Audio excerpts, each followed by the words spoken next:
Hi எல்லாருக்கும் அஸ்ஸலாமு அலைக்கும். எல்லோரும் எப்படி இருக்கீங்க? இன்றைக்கி முட்டை ரசம் பார்ப்போமா? இது ட்ரை பண்ணுங்கள், உண்மையுமே ரொம்ப நல்லா இருந்துச்சு. ஃபர்ஸ்ட் வந்து மிளகு ஜீரகம், அப்புறம் பூண்டு, பச்சை மிளகா, காஞ்ச மிளகா, தக்காளி எல்லாத்தையும் வந்து பல்ஸ் மூடில் அரைச்சிக்கோங்க. ரொம்ப ஃபைன் பேஸ்ட்டாக வேண்டாம். அரைச்சிட்டு மண் சட்டியில் செஞ்சால் நல்லாயிருக்கும் ரசம்.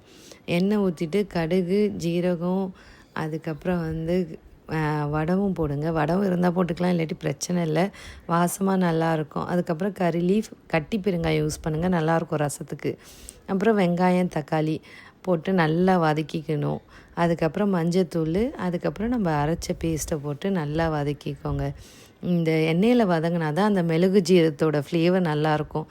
அதுக்கப்புறம் மிளகாத்தூள் போட்டுட்டு, அப்புறம் நம்ம புளி கரைச்சி அதில் என்னென்னா மல்லிக்கீரை, அதாவது மல்லித்தண்டு இருக்குல்ல, அதை போட்டு நீங்கள் ரசம் பண்ணிங்கன்னா சூப்பராக இருக்கும். அந்த மல்லித்தண்டில் வந்து நிறையா ஃப்ளேவர் இருக்குது. ஸோ அதனால் அதை போட்டுட்டு புளி தண்ணியை ஊற்றிட்டு லைட்டாக நுரைச்சிட்டு வரப்போ, லைட்டாக நுரைக்க வேணாம், லைட்டாக சூடு வந்தாலே முட்டையை ஊற்றிடணும். ஊற்றின பிறகு முட்டை நல்லா வெந்திருக்கு பாருங்கள். அதுக்கப்புறம் மேலே ஜூலியாக கட் பண்ண அந்த ஜிஞ்சரும், அதுக்கப்புறம் மல்லிக்கீரை, பெப்பர் போட்டால் முட்டை ரசம் ரெடி. சூப்பராக இருந்துச்சுங்க. உண்மையுமே ட்ரை பண்ணி பாருங்கள், எனக்கு கமெண்ட் பண்ணுங்கள் எப்படி இருந்துச்சுன்னு.